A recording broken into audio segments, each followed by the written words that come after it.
Hey, everybody, and welcome to episode 11 of the BJJ Foxcast. I am your host, Alex Martinez, and today my special guest is Aaron Simpson.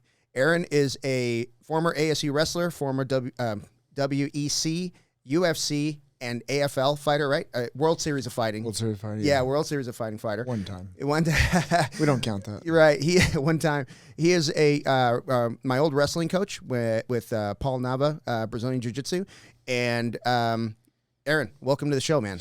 Yeah, man. Thanks for having me, Alex. We go back several years now, don't we? Yeah, man. Yeah, when you called or sent me a text, I was definitely happy to get on and talk. Awesome, man. Yeah. Thank you for doing that, man. Yeah, and like I said, we were talking about just your coaching style, and I told Tojo that, I basically stole whatever Aaron did. That's what I do, and it's really like the communication piece, breaking it down, responding to questions. Like I remember, the training would go in a certain direction. You had your own curriculum in mind, but then you would see like, okay, so let me go back. You're used to working with world-class athletes, and then you're stuck with us, right? So you have your curriculum going, and then you kind of see the direction in which the class is grasping the curriculum that you're teaching. And then you're like, okay, well, we need to deviate from that slightly, right? Maybe you got to back it off, right? Maybe, because sometimes I take a little bit for granted as to what people know, right? And then I'm like, okay, hit the brakes, take it back. And I hate to call it dumb it down, but that's what you did for us. You dumbed it down so we could understand it. So that was a really good philosophy. Well, yeah, thank you. I was coached by really good people, and I was coached by really bad people. and I learned from everything.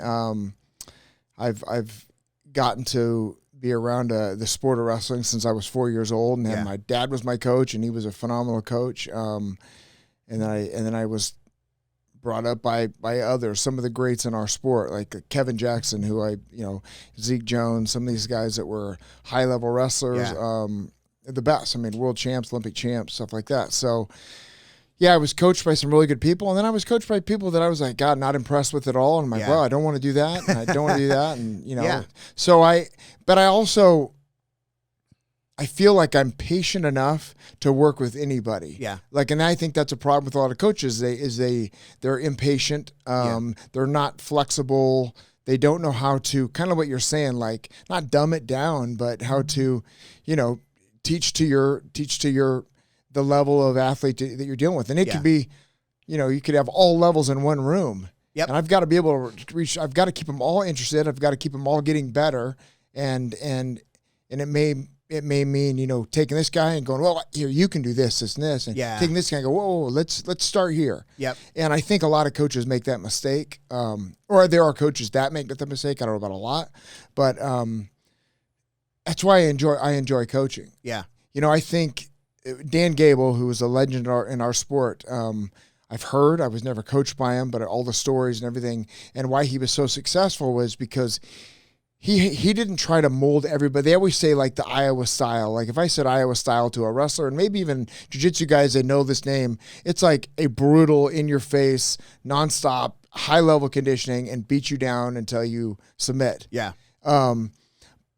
That was kind of the theory behind the Gable style of wrestling, but the more I looked into it and I'd spoken to him about it a little bit, and his other wrestlers I was friends with that wrestled under him, he was a genius at taking a tall, lanky body and knowing his body type to a short, muscular guy knowing his body type, and not making them wrestle the same. Right. But still instilling the same, like we hustle back to the center if we go out of bounds. We're always going for the pin. We're always applying pressure at every given moment, whatever that pressure looks like to that body type. And we're going to be the best conditioned athlete on the mat. Yeah. If you take some of those characteristics, I mean, those strategies, I guess, and mix them with the body type. And, some guys are low-level guys. Some guys are real flexible. Yep. Some guys have zero flexibility at all. And they won across the board. Wow. He would take a kid that was not a high recruit, a walk-on, maybe, and turn that kid into a national champ. And as well as the guy who was the number one kid out of high school. Yeah. And that guy was a national champ too. He was just a genius like that. And I think it was because he was flexible and didn't see everybody as the same. Yeah. Where some coaches make that mistake. They're like, we're all doing low single legs. Like, whoa, you got a heavyweight that's 285 pounds who's never bent his knees in his life. You want to hit a low leg single. Like, that doesn't make sense. And I've seen that happen. You know, I've seen that happen a lot. So. Yeah. So, you talked about, well, I was stalking you. I'll be honest with you. So, I was stalking you a little bit, and I saw that, you were pretty highly recruited coming out of high school, and you chose to come to Arizona State as a walk-on. How does a walk-on get to be the Pac-10 champ? How does a walk-on get to be, sorry, buddy. Well, yeah, I was a captain of our team. Yeah. So how did you go from, you could have gone anywhere. I mean, let's just say anywhere, right? And wrestled and been, that guy, right? But you chose to come into Arizona State as a walk-on. That's a pretty big gamble. Yeah. Well, it was and it wasn't. Okay. My brother was here. My brother was a student at ASU at the time. He was 4 years older, so it was a chance for me to go be with my brother, live in the same house. I didn't live in a dorm that year. We lived together. Yeah. So that was easy. I had all academic scholarships, so I didn't have to pay for school. Yeah. So I didn't have to take any athletic aid, which helped the team because they could use that money in other areas. But yeah, I turned down scholarship to Nebraska, which is where I grew up until I was 12 years old, and I always wanted to be a Cornhusker. Like that was I thought I'd play football for him. But it was ASU. Like, yeah. I went and visited Lincoln, Nebraska on a trip, a recruiting trip, and had a couple other people call me, but I was like, I'm not going anywhere else. I have it paid for here. I'll walk on. I'll earn a scholarship. I mean, I know I'm fully capable of, I was probably the second best kid in the country coming out of high school. Wow. And I didn't have to take up athletic aid. So, but to answer your question, how did I become what I became? And I still didn't reach the ultimate goal of winning a national title like I wanted to do. Yeah. I mean, that was my goal. And so, I mean, that probably still drives me today to jump on an Airdyne and do a workout. Like it's that little weird thing that's in your head. Like I never reached that goal of what I wanted. So I'll never get it. And so I'm going to continue to, punish myself, I guess, for not. Yeah. But I do remember showing up on a campus and being treated like a walk-on and not like I was in the finals of the junior national tournament with four other of my freshman teammates. We didn't know each other, but we all were in this national tournament together. We all made the finals, and I'm there, and they're getting treated differently than I am because they're all on scholarship. Right. And I was a walk-on. I'm like, well, I guess I'm going to have to outwork them. That probably motivated you a little bit. It did. Yeah. Because one of them was crying because he was on 95% of scholarship and he didn't have a full ride. Yeah. And I'm thinking, wait a second, you're crying because you didn't get 5% more. Well, I didn't get anything. Yeah. And so every time we sprint, I will out sprint you. Yeah. Every time we're lifting, every time whatever it is, I'm going to outwork you, and I'm going to try to outwork everybody on the team. And I had Marcus Malika, who was a national champ at the time. Yeah. And I didn't touch his leg for like 3 months, but didn't stop me. Yeah. And I remember the first time I ever took him down, he beat the shit out of me after that, but I took him down one time. Wow. And it was like I rode my bike home. I mean, I got abused after that. Yeah. But I got one takedown, and I rode my bike home 3 miles home and smiled the entire way. That's awesome. And I called my dad, I took Marcus down today. It was just one of those things like, I had these teeny little goals that ended up getting me, higher and higher and better and better. And yeah. I got a dog pulling on my Sorry, man. Yeah. He kind of he's got his way here. Yeah, he's got a little he kind of runs the place. So yeah. Yeah, so I mean I enjoyed it. I looking back, like I really think I would have been great as Iowa Hawkeye. Yeah. It's one of those things where like I think that would be one program, and to have been able to wrestle under Dan Gable, I think would have been an awesome. And I would have walked on there in a second. Yeah. I never got a call from him. Yeah. I didn't have he never reached out or anything to me. So, but Arizona at that time, no one was recruiting Arizona kids. It was Gotcha. we're a state that didn't put out high level wrestling, and if you weren't going to leave ASU, right? Because ASU had won a national title in '88, and they were top 2 in the country for late 80s, early 90s. So it almost wouldn't have made sense for someone to try to recruit an Arizona kid. It's different now. Like Penn State comes in and they got this kid named Roman Bravo Young, who's a 3-time national champ for Penn State out of Sunnyside High School, and Iowa State stolen a couple of kids out of Sunnyside that were national champs. So more and more people are coming into Arizona and trying to get our kids because we've got great coaching now and some pretty good talent. Yeah. No, that's great. So tell me about the transition when you were you finished. Did you wrestle for 4 years at ASU? Yeah. Well, 5 years, because 5 years. I redshirted my freshman year, and Gotcha. and I needed that. Like I wasn't mentally mature enough to get in there or physically mature enough to wrestle at 177 pounds. So. Yeah. I mean, you're dealing with grown men at that point, right? Yeah. So yeah. But so tell me about the transition from wrestling to coaching. So did you stick around? Did they ask you to stick around, become an assistant coach after you were done? Yeah, that was something that I wanted so bad, because it's so weird when your whole life you at 3:30, school's done, you go to practice. Yep. I mean, since I was little. And I'll never forget coming back from the NCAA tournament my senior year, and then that next week we had a team meeting, and I showed up to the team meeting, and I felt like an outsider. Wow. It was just weird. And it was my own deal. Yeah. But I wasn't the man. I was no longer the one, we got to get you ready for this season. Yeah. It was kind of I just kind of sat back in the room. I was like, damn, wow, this is weird. Wow. This was my team. Last week, yeah, this was my team. So, a week later, Leroy Smith was the head coach, and he asked me to apply for the job, whatever, and wanted me to be the second assistant at the time. And to still train. So I was able to, I was only making $18,000 a year right. back there in 98, maybe. Yeah. But I was also able to train and try to make a world Olympic team, stuff like that. Oh, okay. I did that till 2005. I coached and was able to train right alongside the wrestlers, the guys I was coaching, but I was a training partner at early in the career. Yeah. So, yeah, that's kind of how it went. Yeah. And I stayed 9 years. Wow, that's awesome. So were you doing MMA as you were coaching at ASU? No. Okay. No. Yeah. In 2004, I was trying to get ready for the 2004 Olympic trials, and I'd go out to Buffalo and train with Josh Koscheck, and Josh would come back and train with me here. We had a pretty cool relationship, and he was helping get me ready for the 2004 Olympic trials. And in the meantime, he was like, I think I'm going to start fighting. I'm going to do this fighting thing. There's this UFC, blah, blah, blah. Yeah. I'm like, oh, okay. And then he I can't remember the order of it. Maybe the Olympic trials happened. I ended up placing fourth at it. Wow. I'm coming home, and we're there, and he's like, hey, man, I made this show, The Ultimate Fighter. It's going to be on Spike TV. No kidding. We're going to film it pretty soon. I'm like, oh, okay, that's cool, Yeah. Didn't even think anything of it. And on the show, I feel like I got a call from him, and they didn't get a call to many people, so it was kind of strange.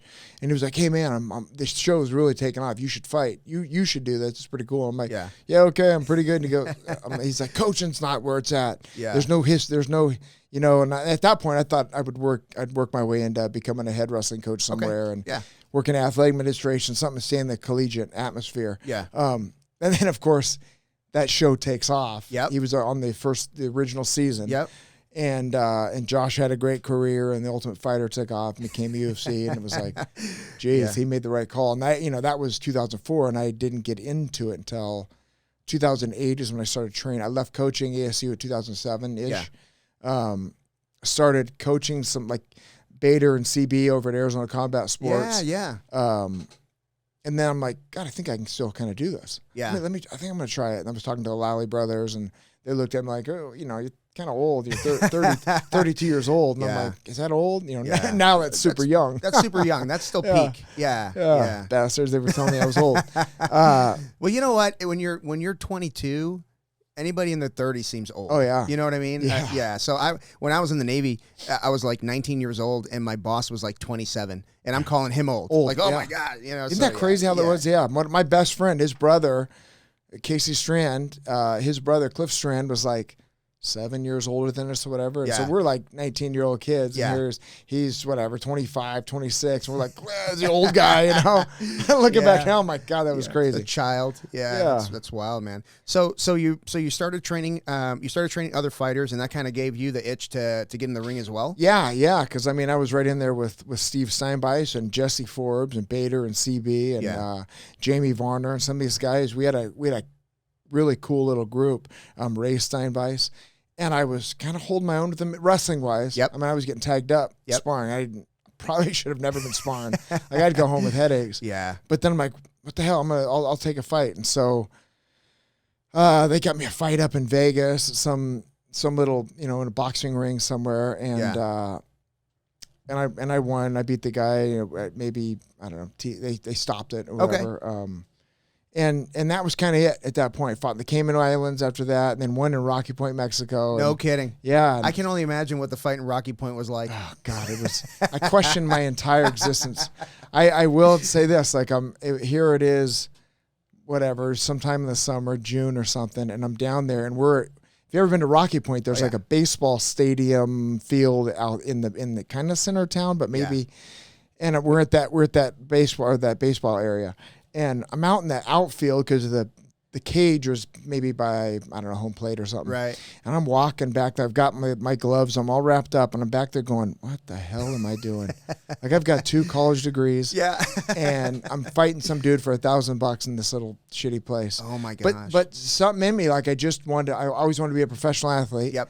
I always envisioned playing football. Yeah. It was one of those things, like, everyone was who are you going to be?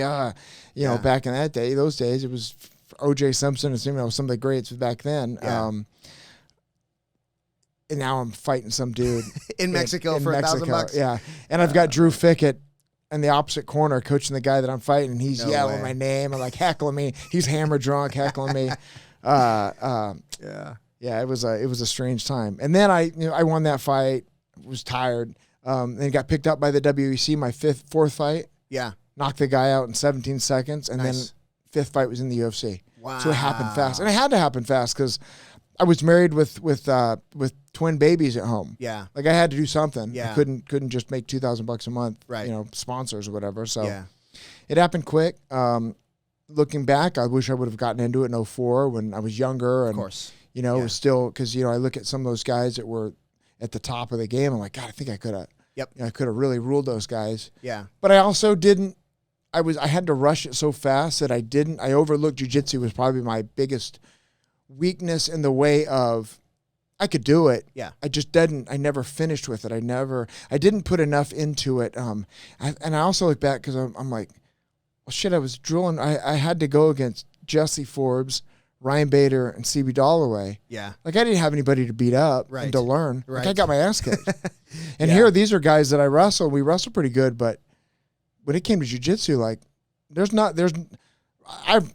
I've rolled with a lot of people, and if you roll with CB Dalloway or Ryan Bader or Jesse Forbes, I mean, it was hell. Yeah. Like, it was not easy to do. Yeah. And it was almost like I'm just surviving. I'm not going to catch them in anything. I'm not good enough so like, I never worked on arm bars. I never worked on chokes or whatever. It was almost survival. You were running for your life. So I kind of had a shitty attitude towards it in that regard. Yeah. Not that I didn't like it. Yeah. Just like, well, no one's ever going to submit me with them. I'm good enough to stay out of shit. Yeah. I'm just going to punch people, and looking back now, I wish I would have, I should have, really focused on finishing fights. Yeah. Because I had the ability to take people down. I mean, I did a million times. Yeah. I held the record in the UFC at 85. I think I still do for a 3-round fight for the most takedowns in it. So why am I not choking someone out or, And it was more of just like, it was control for me and punch him. Yeah. And it was a mistake, but it is what it is. Yeah. Yeah. So how long did I remember you were in that transition from before the UFC got sold for the billions of dollars or whatever it was. Yeah. And what was that like going through that change? Because I'm sure there was a big change when somebody came in with all of that money and made up, the sponsorships on the shorts and, everything went away. How did that transition affect you? Well, I think I was done when that transition. So when Reebok came in, I was done fighting. Oh, okay. Yeah. Okay. So it didn't affect me, but I was coaching guys that it affected, and I saw it directly. I saw Ryan Bader go from making $90,000 a fight for sponsors to 5, or 10, whatever he was in the tier. Yeah. And it was just sad because they really. It was very selfish on their part. It was a business move. They came in with their smart, and they cut everybody out. If you look back, like UFC had all these sponsors, and little companies could put their name on a cage and get Spike TV in the background. Be on a Spike TV show. Now, then it was like, nope, you need to pay us $250,000 a year, and this is your spot on the mat and blah, blah, blah. Yeah. So cut all the little companies out. Wow. Yeah, it was kind of crazy. So then luckily Bellator was able to still do that. And there were some other shows. Yeah. So fighters could kind of still represent companies or whatever. Yep. But yeah, the UFC was it. And they shut them down. Where does Bellator rank as far as like, you know, compared to the UFC? Everybody wants to be a UFC fighter, right? Everybody that's fighting wants to be a UFC fighter.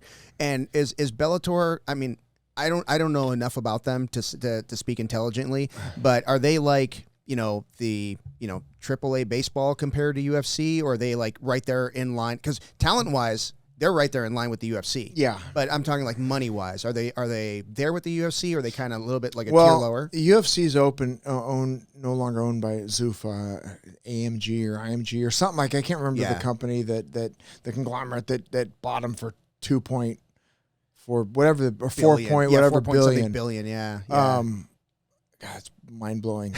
Yeah. Where was it? Oh, Bellator. Yeah. So, but Bellator is owned by Viacom.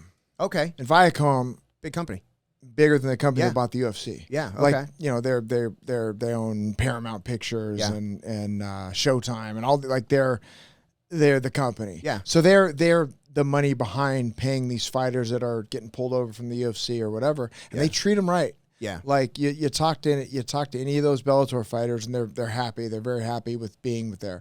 Now, I think what Bellator makes a mistake of is their marketing. I still don't think they're doing it correctly. And their shows, not that I hate knocking them because they're actually paying athletes correct. Good. I think they're good to their athletes. Yeah. They just, if you've ever been to, I went to the Phoenix Bellator and I've obviously been to UFC, and there's no comparison. Wow. That you walk into a UFC and you hear how loud it is and the atmosphere, and the hair stands up in the back. Yeah. You walk into a Bellator and it's like crickets. Yeah. And then a fighter walks out on that stage and it's like, okay, cool, there's a fighter, and they try to do the old pride with the stage. You know, they walk out on the platform, and it's just not like it's already being done at the highest level, and you see it every Saturday night. Why aren't you copying that? You got to do it. Is it an ego because you don't want to copy it? Like Scott Coker, I don't know him. But maybe he's got this whole old school like pride fighting Japanese, like there's this thing where they can't. That was successful in Japan because it's a different crowd and a different type of fan, and they dig it. And they dig it over there, and they're respectful and they understand it. Yep. It's different over here. Yeah, like we want all the rah and the the loud music and the entertainment. Look at the WWE. So that walkout that the UFC does, there's nothing like it. Yeah, like. Me personally feeling that's the one thing that I miss about the UFC is like walking out, stepping in that cage. Like Bellator, you look, it's like kind of like, the walkout's like, okay, and just get me in there and then we'll fight. Yep. God, the UFC does such a great job. Like they need to emulate that. They need to copy it. Yeah. Verbatim. Yeah, they got to do something. You know, when you go to a UFC fight, it's kind of like. It's a bummer when a fight ends early because then you're like, shit, because they don't start the next fight on, right after. Yeah. They have their 30-minute. Yep. You kind of know. Yeah, and you're kind of sitting there and everybody's, there's some couple fights in the stands and, you're going to get food and stuff like that. But then that organ music plays. Yeah. And everything just whoosh. And the lights and they've done it. It's gotten better and better and better. Yeah. And, we'd always joke around like, oh, it's a traveling circus because every venue's the same. They have it down to everything is perfect on time, and they've got this production, and they add little things here and there. They change the color of the canvas, and they put lights around the outside of the cage now, a neat lighting thing. It's only gotten better though. I've never seen it getting worse. Like, oh, that was stupid. Yeah, like it's only gotten better. Yeah. And it's funny that you say that. Like it sucks when a fight ends early. Because you got to wait. me and Bader were talking to a fan one time back when I was fighting, and the fan was like, "Man, I can't believe you knocked that guy out so early, Bader. Like I wanted you to like really see the fight. Like he finished the fight early or something." Yeah. And as a fighter, you're like, "Are you freaking kidding me?" Yeah. If the faster I can get out of there, it's wear and the tear, better. man. Yeah. Wear and tear. Yeah. And the relief of like, oh shit, I made that second. And that's the payment part of it. Like. You're fighting for 2 checks. Yeah. The one, you showed up and made weight, but you lose. Like, it really is gutting that you don't get that second check. Yeah. So when you finish a fight and you finish it early, and then you have a chance of possibly a bonus. Yep. you're like, oh man, this is the greatest feel ever. I don't care what the fans think because it ended in 30 seconds and I ruined their night. And you know what? And the fans should be happy if they really truly love the fighter. They should be happy that they didn't take any damage. They get to see them again. You know, they're going to be doing a lot of the things that they do. And they got to see a amazing knockout or finish. Hopefully, yeah, you know, and hopefully it was for the guy they were cheering for. Yeah, man. So tell me about when you guys started up Power MMA. So you guys were training. I mean, I can only imagine, like, it was in the earlier days, right? So you guys were training out of, I think, Arizona Combat Sports for a while. Well, there was some turmoil. Yeah, so that happened, and then you guys just said you guys went big. Yeah, with Power too MMA. big. Yeah, Too it big. was. I mean, the facility was amazing. Yeah. I remember I was in there one time. Andre Maracaba, I think they had like an open mat for a fundraiser or something like that. I was in there one time, but it was a really impressive facility. What was the thought process behind that? Were you guys trying to recruit fighters to come out here and be part of your team? Yeah. Yeah. Okay. Yeah, we just well, I think it was us three coming from a Division I wrestling. Yeah. Where we had everything State of the art. State of the art. Yeah. And so, like, to train at like Arizona Combat Sports, not to knock them, but you know, it was just a regular fighter's gym, which is what they all are. Which is really, looking back, like, we should have done that and then grown it from there. Yeah. But we were fighting and we were making money and we were good. And then things started getting more expensive. And, but that, like, we had the weight room and, you know, everything, sauna, everything we needed right there under one. We didn't have to do our training here and then go over here to another place and do training and then go jiu-jitsu over here or whatever.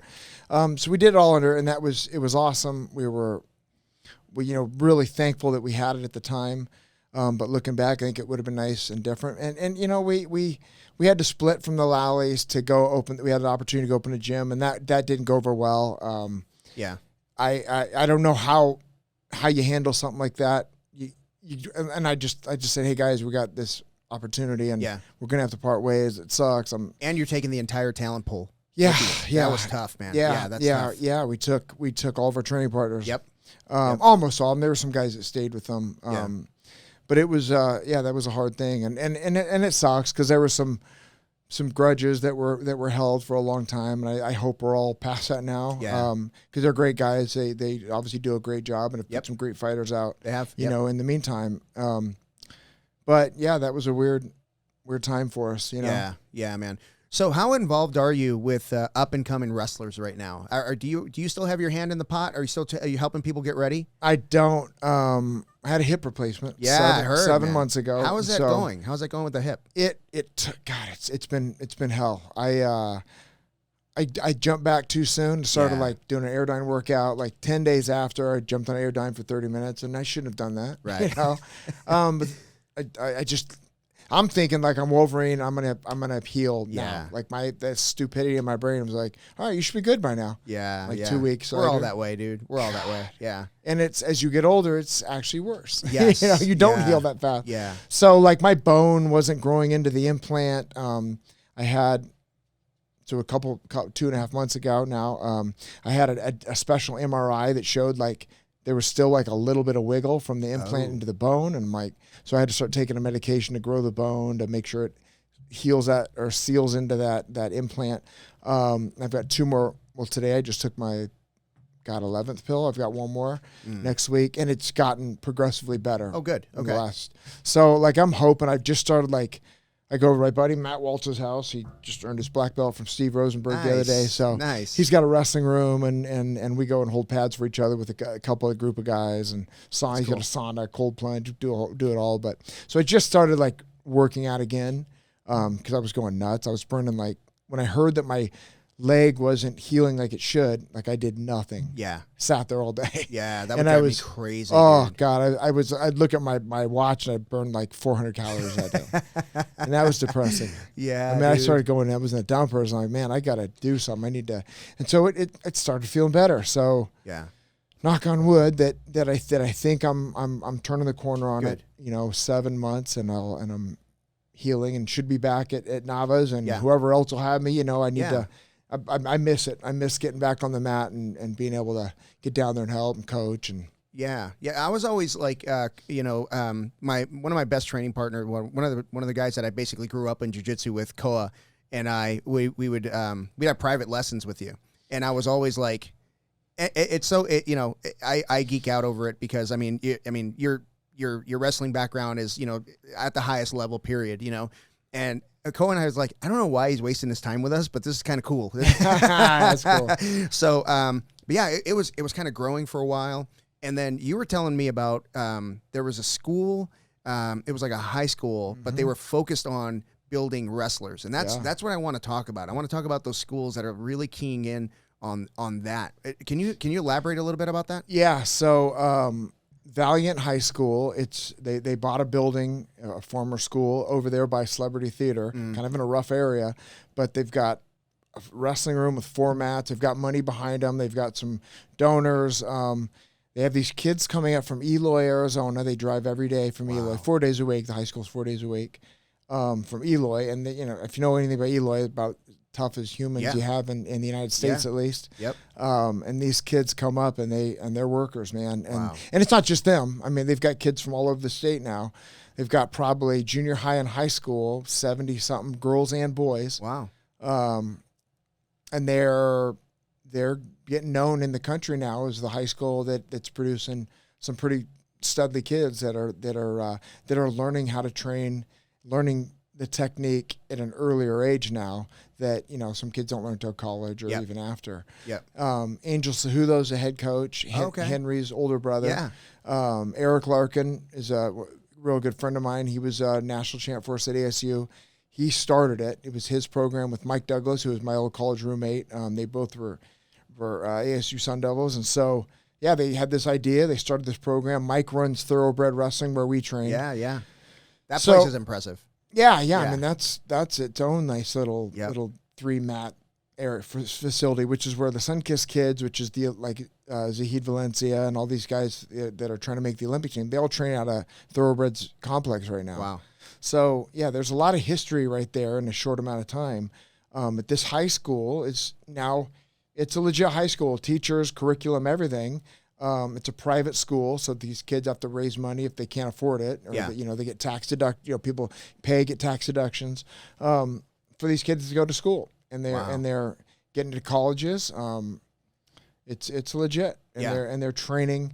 They don't train every day because there's a burnout. So Angel's really good at pulling back and we're off for 2 weeks, and that's great. Yeah, really peaking them for certain things, and the junior high isn't as they don't go after them as hard as like the high schoolers, but they're still in it and they're still involved in it, and like they're warm ups.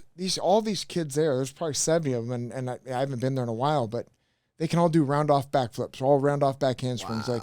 Like their acro and gymnastics ability is phenomenal, but they're developing the whole athlete. Yeah. They're not just going in there and shaking hands and wrestling. Like that's great. Yeah, they're doing it right. Yeah. And it's really cool to see. Yeah, I like what you said about the burnout, because in jiu-jitsu, jiu-jitsu is becoming kind of I don't want to say it's as big as wrestling, because it's not. I mean, you go to a wrestling tournament, you're there. Oh my gosh, it feels like a week, right? Yeah. But it's getting to the point where you get a lot more and more kids going into jiu-jitsu, and that's the big worry that I have when people go in and you have parents who they want their kids to focus on jiu-jitsu. Maybe they're homeschooled, right? So they're showing up and they're training several times a day. Mm-hmm. I tell parents, man, it's okay if they miss it a little bit. You know what I mean? If they work really hard for a tournament and they go and they execute at the tournament, win or lose, it's okay to back off and just let them be kids again, right? I mean, if it seems like a chore, they're going to rebel against that chore. So I really like that they're doing that. That's a great idea. Well, I think you nailed it right there. Too many parents, for one reason or the other, push their kids into whatever sport it is, and they push and push and push and push, and they're not the first parents to ever do this, right? Like. And I know they have to know their mess. Like, it's been done before, and that kid, girl or boy, is just turned 16, decide, you know what, F you, Dad, F you, whatever, I'm not doing this anymore. Yeah. And they never see that sport again, and they go off and find something else or whatever, because they want to almost stick it to their dad, the rebelling. Right. Yep. So I think it's important, to make them well-rounded, let them do other sports, do other things that get them out of that, pull them back from that, say, nope, you know what, you're not going to do jiu-jitsu for 3 weeks or whatever, and have the kid going, I want to go. Like, yeah. like clawing at the door, because he misses 3 weeks. But that 3 weeks that he wants it so bad, he's going to make up for. Absolutely. In the time that he gets to do it. Yeah. Because now it's going to mean something. Yeah. Yeah. You nailed it. I think that there's so much to that some parents got it, they get it. Yep. But I see it at coaches too. Like we're dealing with it, or we're going. My son's a pretty good little baseball player, and we want to get him in the right high school, and he's an 8th grader. Yeah. We want to make sure the coach knows that, like, he also is a really good dancer. Yeah. He's also good at basketball, pretty good at wrestling, like whatever he wants to do also. Yeah. We're not just going baseball. And there's some coaches that are like baseball year round. Yep. The burnout of that is got to be ridiculous. The injury, and so many, and I think it happens in football. It happens in all sports. Yeah. But you have to be well-rounded mentally. Absolutely. It's huge. Like you're saying, the burnout, let alone all the other stuff you're developing. So yeah, I would, with him, like, he's involved in so much with my son and my daughter. She's awesome too. And, she's running cross country now, and like, to just try things out, give it a shot. Yeah. I wonder how like, how do you find that one thing that because every kid, even no matter what sports they're playing, like, as a parent, like, that's their sport. Yeah. You know what I mean? Yeah. And you allow them to do other stuff. Like you said, you want them to be well-rounded. So it's a little kind of like it's kind of like a dance, right? You're doing this little dance. Like, yes, you were going to play soccer, but hey, they got this dance thing coming up, and maybe we should kind of focus on that for a little while. And then that happens, and then you bring them back. Oh, okay, sure, baseball, stuff like that. But like, when your kid, right? And every parents know their kids. And if the kid's thing is jiu-jitsu, it's okay if they miss it a little bit. Yeah. It's okay. So that's one thing a point I want to drive home. Well, and there are some parents out there that their kids don't want to do anything. Yeah. And they're going crazy. Yeah. Because they're ass kickers themselves. Yes. They're like type A, and we're like, go, go, go. And the kid's like, doesn't want to do anything but play video games, be on their phone. And maybe that was something that they made a mistake when they were littler, and they said, here, just play on the phone for an hour or whatever, So that could have been their fault. Now they're suffering. Yeah. But I just think making your kids get, like, my daughter sometimes has a bad attitude towards new things. Like, she doesn't like to try new things. Drives us crazy. So it's something where we got to kind of make her do it. Yeah. And then maybe she'll like it, maybe she won't. She'll let us know. Yeah. And that's being a parent's not easy. It's not, dude. I guess. So it's full of mistakes. I apologize to my kids all the time. God. Yeah. Because I was raising them. I was a kid, dude. Like, you know what I mean? I had kids early. So, I mean, I'm not 50. I'll be 50 in October, and we're empty nesters. Oh, yeah. So we had kids early. Yeah. So there's good and bad to that. Good and bad. Yeah. I was growing up as they were growing up too. I saw a picture of me holding my son, and I was like, I wouldn't trust that kid with a child. What is that kid doing? Hold the kid. Yeah, man. So it's pretty wild. But so going back to coaching real quick. What are you do you want to get back into it? Do you want to get back into some sort of coaching? I really think that's where my passion lies. Yeah. Like that's where I my ego like gets the most out of it, or whatever it is. That's where being in front, having that that ability to share knowledge and like it's not an ego me, like I've learned from kids before, like coaching wrestling, whatever. I just love that aspect of it. In fact, I helped out coaching my son's junior high team this last year, wrestling team, and that was as rewarding as coaching Division I wrestling or coaching guys fight. Like, it was really cool because these kids, you could see them from making major changes because they didn't know anything to like knowing like something kind of against other kid didn't know anything, and it kind of worked. And he's like, whoa, like the reward, there was something special about that, you know? And I kind of did in reverse. Like, I coached Division I wrestling, then I coached high school at Arcadia a little bit, and then I coached junior high. Like, most people go the other way, maybe. Most people do. But I did it all, and I almost feel like if you're a coach, you should be able to do it all. You should be able to break it down for the kid that can't even walk and chew gum at the same time. And I've had several of those. To the guy who's self-motivated and shows up before practice and stays after practice, and you can still help them. So like, I've gotten to see it all. I've gotten to be around some of the best, and it's something that I do miss. And you know, I'll always try to be around it. Yeah, that's cool. Yeah. So and speaking of like your ability to teach young kids and older, people. You did a seminar, I think it was maybe like 2017, 2018, somewhere around there at Nava's when you and I first met. Yeah. And you did a seminar, and it was all ages. It was wrestling seminar. You started with the kids, and then adults, and then it was everybody. We had, I don't know, man, 40 people on the mat. And I remember you were showing this move. It was just like, you were showing just different techniques, and then we were working on one specific move based on those little techniques that you were showing. And then at the end, you took one of the older people in the crowd. It wasn't me, thank goodness, but one of the older people in the group, and then you took a couple of kids. Maybe they were like 5, 6 years old, and you had them show the move, and they could show it. They could do it, right? Yeah. That's got to be super gratifying, being able to hold everybody's attention and have them show you like basically what you showed them that day. Yeah. Yeah. That's pretty cool. I and that was something I'd learned. I mean, I didn't make that up too, to do that, but I do know that at one point I was probably that little kid that got to show this whole group what I learned. Yeah. And hopefully I didn't screw it up at the time, but I know it probably meant something to that kid. It meant something to you. It meant something that like that's what I really liked about coaching, I think, is being able to bring that out in people and have that impact, no matter how small it is. And that's maybe even more so why I like our wrestling. Like I coached wrestling at Arcadia 3 years in a row. Last week, I had 3 of my former wrestlers reach out to me because I haven't coached them for a while. Yeah. And it was out of the blue, and they don't really know each other. Yeah. These 3, they were kind of different. Or they're not in contact with each other. Yeah. One reached out, he's like, "Hey, coach," he's wrestling at another high school right now, at another high school, and he goes, "Hey, we want to get together for lunch sometime, talk with him." I'm like, "Yeah, it'd be cool. Yeah, let me know." And then this other one reached out, and he's going to Grand Canyon, and he's like, this all happened within it was the weirdest thing. Like I thought maybe they talked to each other, and the other was like having issues at Grand Canyon. He just wanted to talk to me, and I'm like, "Oh, well, let's get together." And this other one's going to ASU. And he said the same thing. He's like, you want to get together and talk? I'm like, that right there meant so much. That's everything, man. Yeah. That's everything. Yeah. And we've got a kid that started with us. He's a video game phone kid. Yeah, never did anything athletic in his life. Right. Yeah. He jumps on the mat, brand new gi, fits him too big. You know what I mean? He's a little heavier, and he doesn't want to engage, doesn't want to listen. He's rebelling, right? Because he's being forced to do something that's out of his comfort zone. Totally understandable. Yeah. And, he's doing things that are like, he's got to get used to being in that environment. Well, I watched a kid go from, I don't want to do this at all, to now he's kind of like, he's engaging.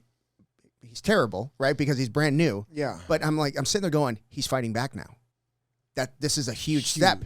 Step. And the parents are like, well, he's not doing this. I was like, he's fighting back now. Like this is giant, right? And they're not seeing that because they're with him every day, and they he's a rebellious kid and he's frustrating them. He's probably early junior high. Okay. Probably 7th grade. Yeah. I mean, he's but like I said, not an athletic kid, but now he's like fighting back, and you can see the look on his face, like the wheels are turning, and I'm like, man, whatever that kid is doing, just keep him doing it. Yeah. Because don't ruin it. Don't ruin it. Yeah. Just let him do his thing but he got there at his own pace. He didn't have to be pushed. He didn't have to be like, you have to do this, private lessons, all that other crap. Mm-hmm. Just keep him showing up. 90% of success is just showing up, right? Yeah, and you can teach him that at any age. Yeah. And this kid doesn't know it yet, but he's learning that right now. Yeah. You know what I mean? I think that's really cool. Oh, I think it's cool. And that's why I love jiu-jitsu. I think that wrestling's not for everybody. Right. Like it's freaking hard. It is. Yeah. And I tell the kids that I'm coaching, like, this isn't easy.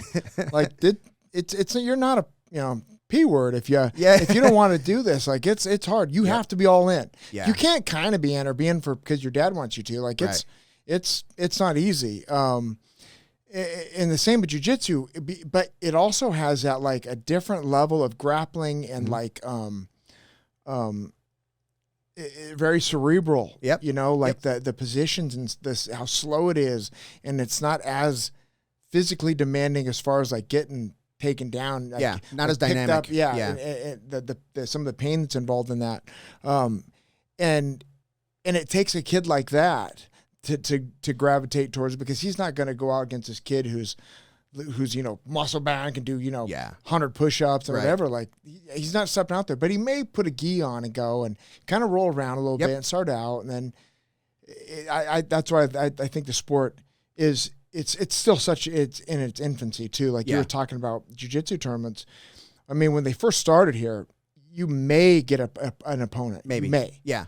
And you still paid your $100 entry fee. Yeah. Yeah. Wrestling, it's like $20 and you might get 8 matches. Yeah. And wrestling always kind of shot ourselves in the foot because it was always free or cheap, whatever. Yeah. But there was like some great things about that. And then some people that have to make a living and want to grow the sport. Yeah. But jiu-jitsu now is taken off. Yeah. And it's going, you're getting more kids in these tournaments, but it's still 25 years old, really? Yeah, it's I mean, wrestling goes back to the 40s, 30s, 20s. I mean, way back. But talking in the United States, like tournaments and everything. Like when the U.S. really took it seriously. It's something like that. Yeah. So it's got some ground to catch up. And I like that. I always say, like, I think you should have your kids wrestle first. Yeah. To learn that there's some work ethic things and some winning and losing, and obviously the technical part of giving up or not getting taken down and then being able to take someone down and ending up on top, and then doing that before you start learning how to pull guard and then going that route. Yeah. I think that's the way to go with kids, but I've seen some jiu-jitsu kids make the transition into wrestling with that jiu-jitsu background, and now they understand scrambling better than the wrestler. Yeah. And they can kind of roll and fight for position and end up on top too. Yeah. Yeah. So I think they complement each other a lot. They do. They do. It takes the right coach that has a good attitude towards wrestling, if he's a jiu-jitsu coach, and the same one that's a wrestling coach that goes, yeah, there's some value in this. Yeah. Dan Gable was famous for wanting his guys to do every type of combat. He wanted them wrestling Greco. He wanted them doing Sambo. He wanted them wrestling freestyle. And of course, collegiate. There wasn't jiu-jitsu at the time. Yeah. He probably would have wanted that too. Yeah. He wanted, if it was something where you're hand to hand, he wanted you doing it. Isn't not the punching and stuff like that, but maybe that too. But the actual getting a hold of somebody, it was important. Judo, all those. Well, what I love about wrestling, and I never wrestled when I was in high school, and junior high school, we didn't have a wrestling team in our high school. It's South Texas, like it's growing now in Texas, but it wasn't anything big back then. But what I love about wrestling is there's a price to pay before you can learn technique. If you're not physically fit, you're gonna wash out. There are steps you got to take in order to get to that technique, right? Yes. And it's like I always bring up George St. Pierre. George St. Pierre talks about going to his fight camps, and he would say, day one at the camp is, are you physically fit? Okay. If the answer is no, then we got to get you physically fit first. If the answer is yes, now we're going to work on technique, right? Yeah. And now that you're technically sound, now we're going to work on tactics. But until you get that baseline of physical fitness, they can't do anything. Yeah. And that's basically wrestling, right? There's a price to pay before you can learn technique. Oh, yeah. Yeah, it's exhausting if you're not in any type of shape. I just saw the look on your face. I think you went back 20 years and oh God. Yeah, it's I've had practices. I remember distinctly in college crying, and I'd wrestled my whole life. Wow. And just like frustrated and exhausted, and it's 100 degrees in the room, and I'm like freaking out and tearing up, and I'd have to go out in the hallway and like can get myself and then go back in and compete. You're just getting through those, Yeah. Like there's some fight that I feel like only wrestlers understand. Yeah. And I know that's kind of no, I totally get it. Yeah, no, I totally get it. I hear Joe Rogan say, you always see the little clips on Instagram stuff of some of the things he said. And, and he's really cool and talking about wrestling and saying all, how he feels about the sport and all that, how tough it is or whatever. God, the recent interview with Mark Zuckerberg. I haven't heard the whole thing, but I heard clips of it. It's pretty really good. Yeah. Everybody hates him. and it's like I have more respect for the guy now. Yeah. He's into MMA and he wrestles and he's doing jiu-jitsu. Yeah. Dave Camarillo's his coach now. Wow, okay. And he loves it. And he goes, "Where was this more?" He goes, "I'm doing it." I'm like, "Where was this my whole life?" Yeah. What, like my parents made sure I did 3 varsity sports. Why wasn't wrestling one of them? They had me doing fencing. Oh my gosh. And so for this nerd to go like, shit, I should have been wrestling. Yeah. Now I found it. It's awesome. He loves MMA. He loves watching it and he's understanding it. Like, I don't know how many people like later in life go, God, I wish I would have wrestled in high school. Yeah. I didn't want to wear the singlet. I didn't want to do it. It was too hard, blah, blah, blah. The coach is a jerk. Yeah. Yep. And it's like, but now they want to do it. Yeah. Now they're missing it. I think MMA has helped wrestling and obviously jiu-jitsu grow so much because kids are going like, if I want to do that, then I have to do this, which is free at my high school. Or I have a BJJ, gym right around the corner from me or whatever. Like, there's more access to it, and I think that's really cool to see someone like Mark Zuckerberg, Mario Lopez, some of these guys, these celebrities that are getting into jiu-jitsu and grappling and wrestling is really cool. But it's funny that there was a little blurb where he talks about like, where did I fight? Why didn't I find the sport? And blah, blah, and how much he likes wrestling and MMA. And I sent it to some wrestling friends, and they're like, I'd choke that dude out now. And I'd give that guy gi burn on his face, blah, blah. I'm like, you guys are kind of missing my point. Yeah, they're missing the point. Listen, I know everyone, he's stealing all your information, but and selling it. But for him to say that's pretty cool that he respects something that we're all part of. Yeah, and the cool thing about like wrestling, jiu-jitsu, if you're gonna do it at the highest level, there's something really cerebral about it. There is there are no dummies at the highest level. I mean, I've met some dummies that are really good. Yeah, but can they articulate what they're doing to other people? Probably not. But right? they're freaking amazing. They're amazing. Well, you talk to them like, that guy's an idiot.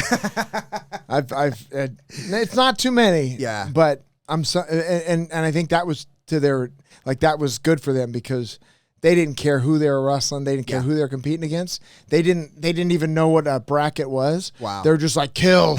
and they had that one in front of them. 2 techniques they do, and no one could stop them. Wow. They're freaks. Yeah. And at the highest levels, there were guys. I felt like, and I know Yoel Romero he's a freak, but I felt like he was kind of that guy. I don't know. I don't know how smart he is or whatever. I don't know either. He seems a little strange. I wrestled him back in the day.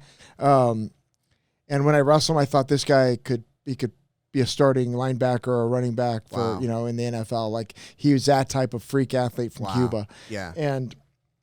But I don't know how smart he was, but I don't think he cared. I think he was just kind of like, murder that's anybody. what we do. Yeah. Yeah. He's just a freak talent. That's awesome.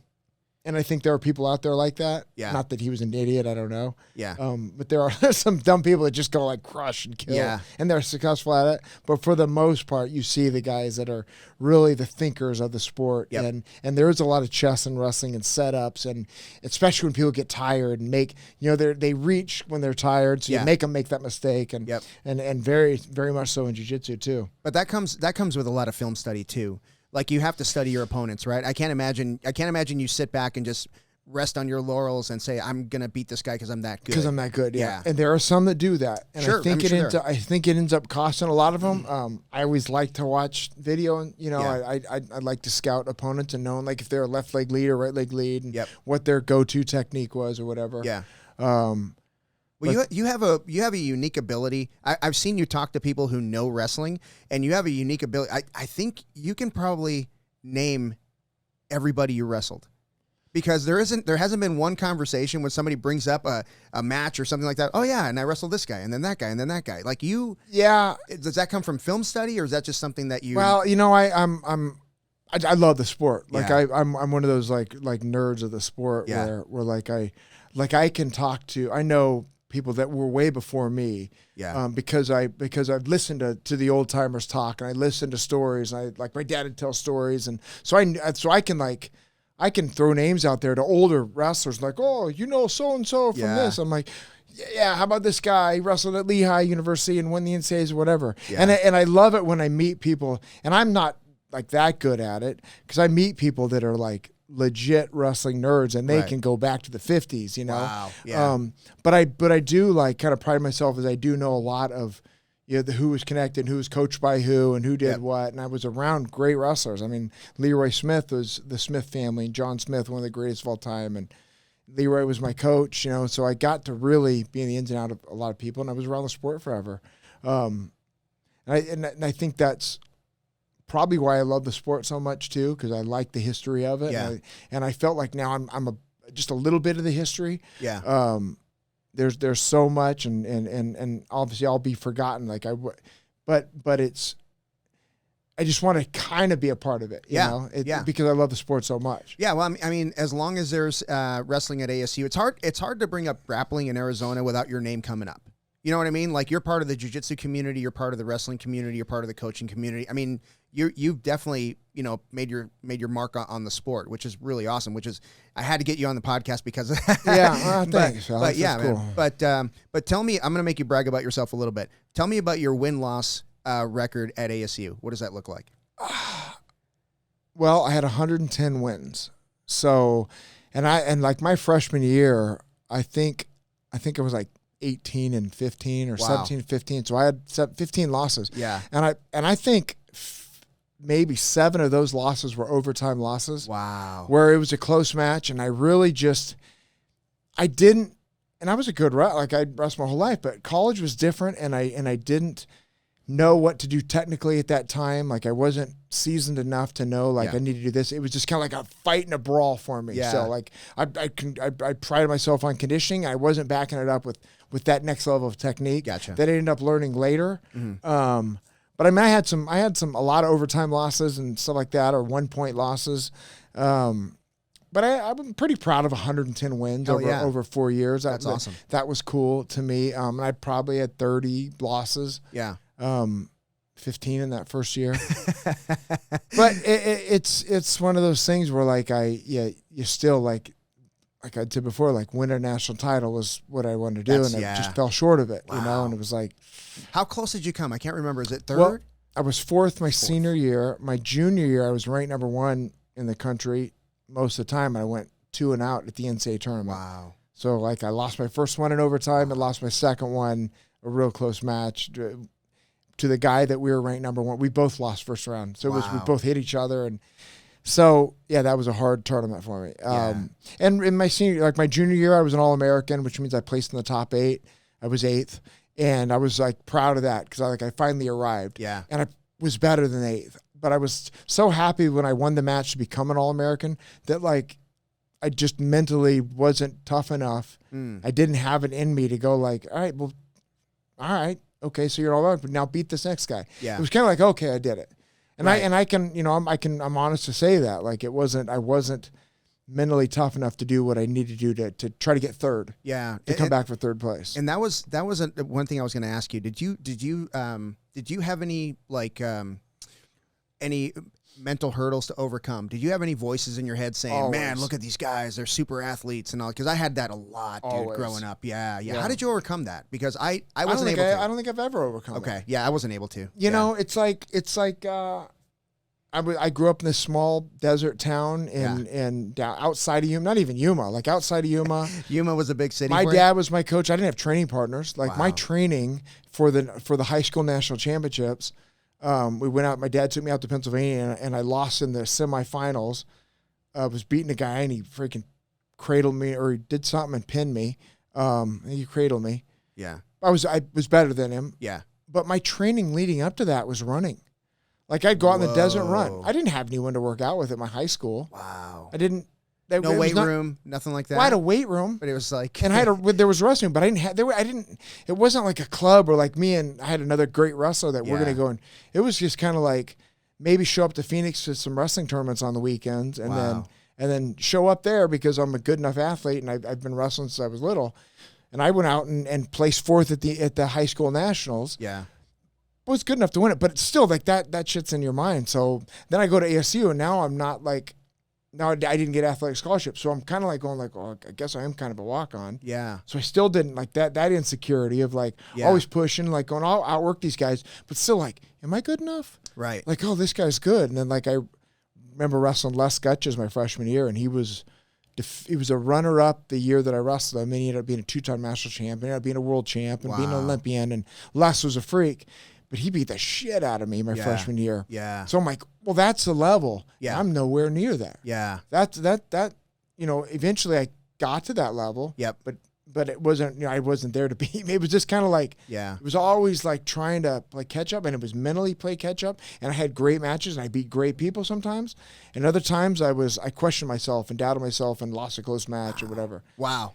It's crazy. I mean, that happened in my MMA career too. Like Mark Munoz and I fought, and I remember thinking like, yeah, I know I'm better than Mark. I know I can beat him, but God, do I really want to punch him in his face? Wow. Like, do I want to he's got kids. Like I remember thinking that. Like I've got kids. Mark in the match. No, prior to. Okay. When it was in the match, it was when we were fighting each other. It was just kind of like autopilot. Yep. In a way, like we were just fighting each other, and like I didn't think of it as much as he was. But I remember having these like, and this is kind of like to me like a mentally weak thing to think about.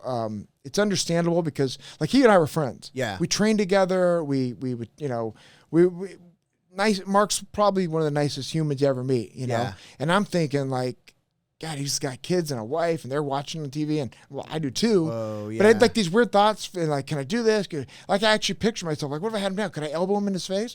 Oh, like, that's hard to do to something like that. To somebody you care about. Yeah, someone who you respect, and looking back now, like I think he probably felt the same way. Yeah. But in the middle of the fight, like, he wanted to take my head off. Yeah.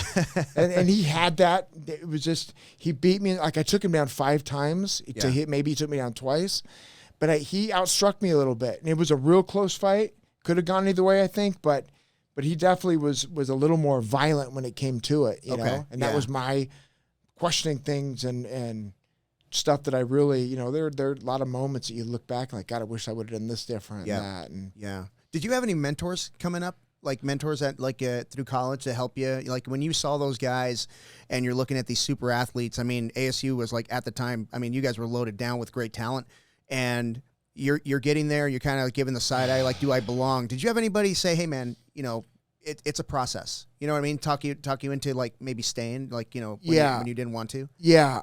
Well, I was always staying. Yeah. There was never any doubt. Good. I mean, I didn't understand. Like I actually didn't understand when people would actually quit or leave. Oh my God, that's not even. I'm not even. Doesn't even make sense to me. Like this is it. This is here. Like it's like leaving your family. Like there's like no. This is your family. You can't just leave your family. Yeah. But there were a couple guys. Ray Miller was a national champion. He was a coach, and he kind of took me under his wing and really helped me. And he was different. He was. It wasn't like a real deep connection or anything, but he helped me technically. I had some guys. I had some really good people That's good. that Jeff Thyler was really close to, and we were close, like buddy and joking around too much probably.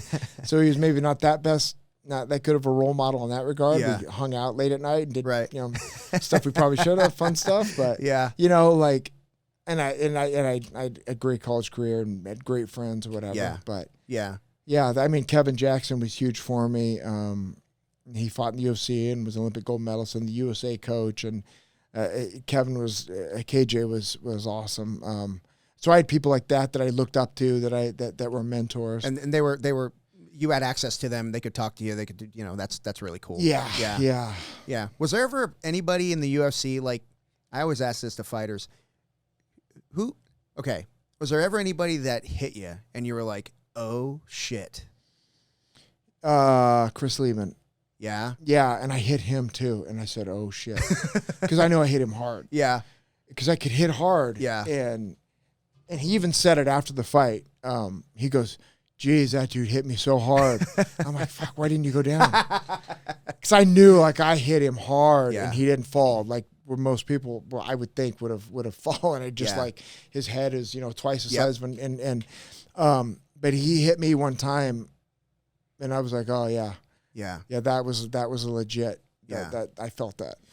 He was probably and I had a couple other good fights that there were some good battles in there, but Lieben's was different. That's the one, huh? Yeah. Yeah. So I actually follow Chris on Instagram, and he's really candid about like his life. Yeah. And I'm really happy to see he looks human again. You know what I mean? Like he's coaching, and he does a lot of stuff online. Sober now, I think. Yeah, he's sober, and he looks good, man. I'm really happy for him. Well, yeah, and that's where that sport was, and I think like there was like my love, like the guys with college degrees were getting in there, and better athletes were getting into the sport. Yep. And it was more of like these guys, these street kids that grew up like Chris Lieben that had no upbringing and that just fought for everything they ever got, and didn't know any better and chose the wrong chose the wrong way most of the time, but somehow found fighting, whatever. Like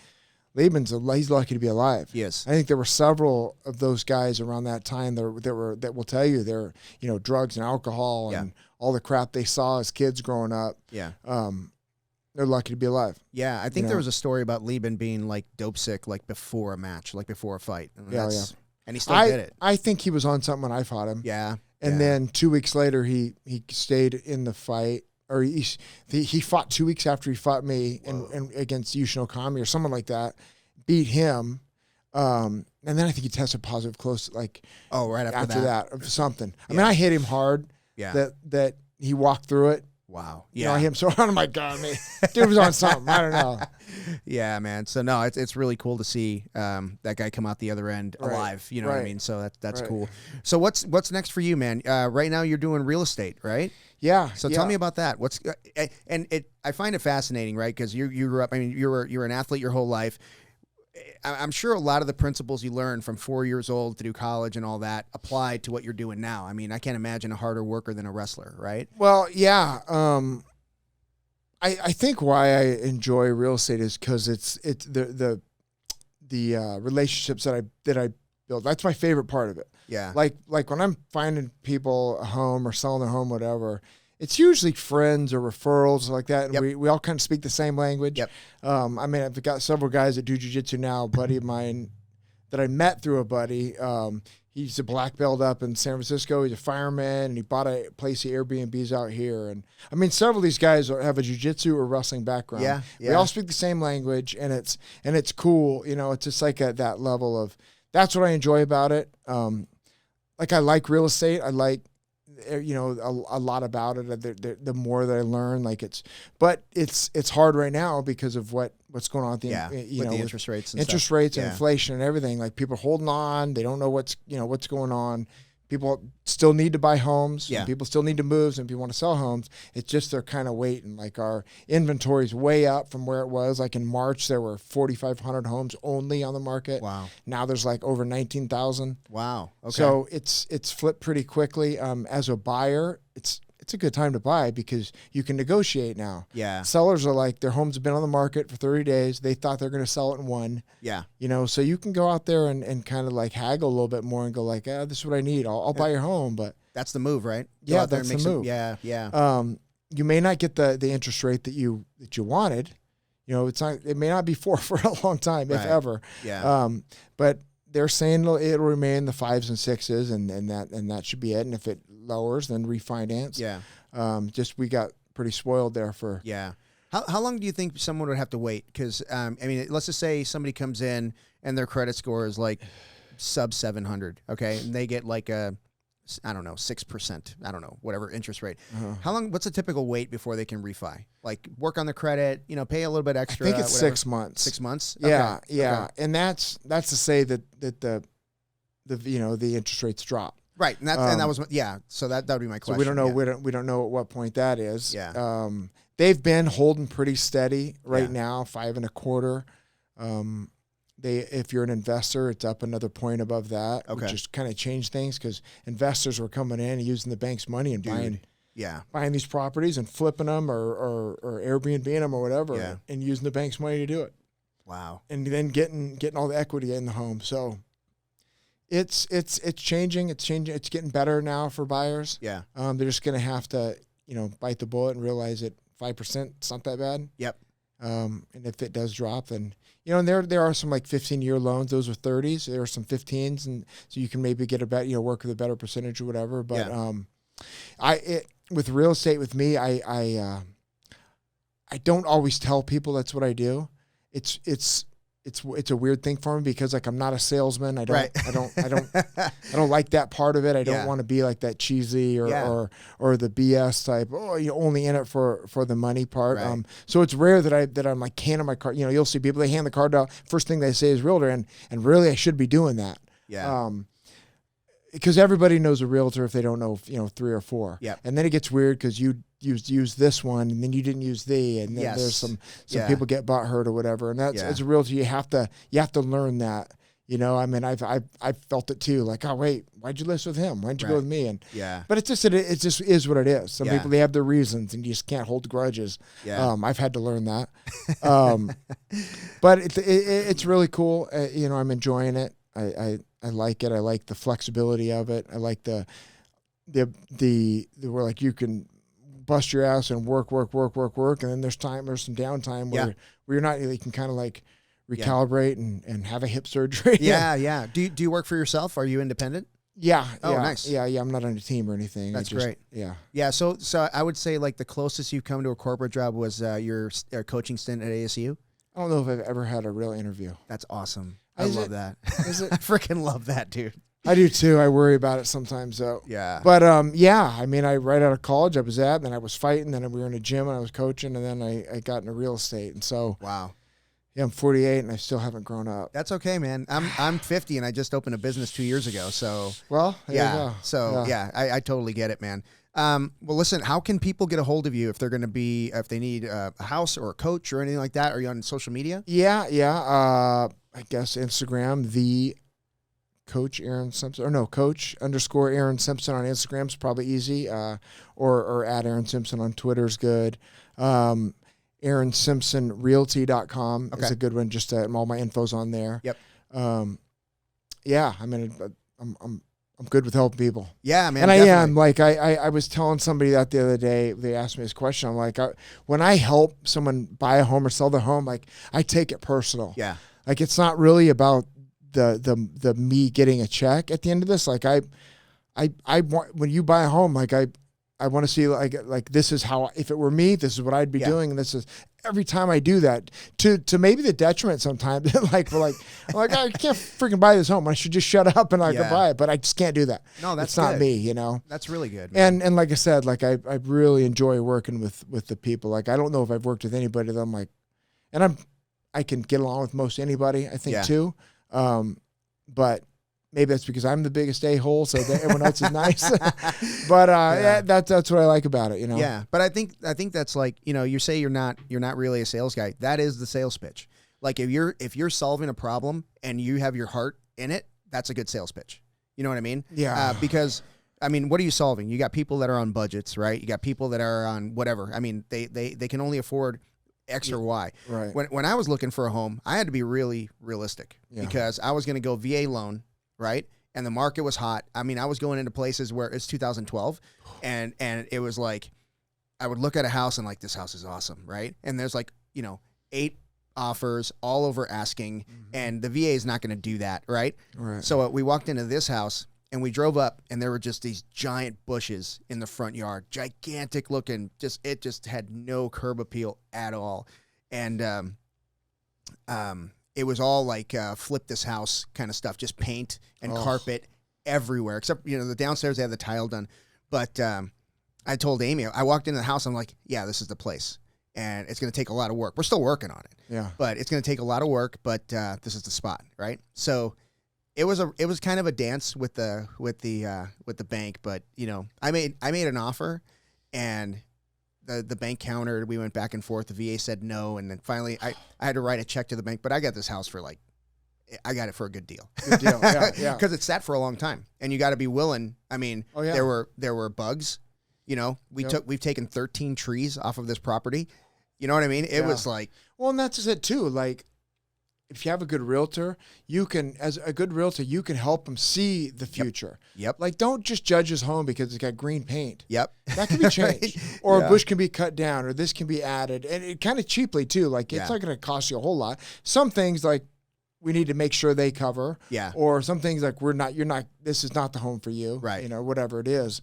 But yeah, I think that's when you get, you know, someone fighting for you in your corner. You know? And we had a realtor that was like, you know, she was showing us houses, you know, within our budget, you know, whatever it was. And then she showed us this one and she's like, you may not like this one. And let's talk about no curb appeal. I had a pine tree that was growing over my neighbor's house. Oh God. It was like over his house. And I'm like, that's not good. So that when we bought the house, that's the first tree we yanked, and he was so happy because it was like growing at an angle, like over his kid's bedroom. Time, yeah, over the kid's bedroom. So we had to get rid of that. But anyway, man, we've been going for an hour and 15 minutes. Jeez. Yeah. So much for our 45. So listen, before you go, I got to ask you some lightning round questions. I ask these to all the guests. There are no wrong answers here. So, all right, here we go. All right, here we go. You ready? Ready. All right, name a game show you think you could actually win. Oh, geez. Wheel of Fortune. Wheel of Fortune. What's your favorite cheat meal? Favorite cheat meal? Yeah. What do I? Oh, no, Barrow's Pizza. Barrow's Pizza. Ooh, yeah, nice one. All right. Oh, extra crispy, like cheese pizza. Like it. What's the longest you've gone without brushing your teeth? Ooh, 24 hours in Rocky Point, maybe. Maybe 48. The night of the fight. Yeah. Oh my god. Yeah. No. Yeah. What's your go-to karaoke song? Oh, geez. Anything Jimmy Buffett. Nice. What's a dumb song you actually like? A dumb song. Yeah, stupid song you would never play out loud, but you secretly like it. Oh God, Whip It. Whip It. All right, that's not bad. Whip It good. That's actually a decent song. Then I take it back. Do you prefer to sleep in or take a nap? Oh God, both. Both. All right. Sleep in. Sleep in, but that's my favorite. God, I love to nap too. Would you rather travel into the future or back in time? God, great question. I think into the future. Into the future. Rolling Stones or Elvis? Elvis. What's your favorite childhood TV show? Ooh, childhood TV show. Favorite childhood movie. Let's do that. Let's do that. Strange Brew. Oh, nice. You know Strange Brew? Hell yeah, no Strange Brew. Maybe the greatest movie of all time. Yeah. And that was from my childhood. Like it was on HBO all the time. I was same here, man. little kid. Awesome. Yeah, man. Well, listen, hey, if you guys like the show, if you got something out of this, please like and subscribe. You can follow Aaron on social media at, well, we just talked about that earlier. And Aaron, thank you so much for doing this, brother. I really appreciate you. Yeah, thank you, Alex. Thanks, man.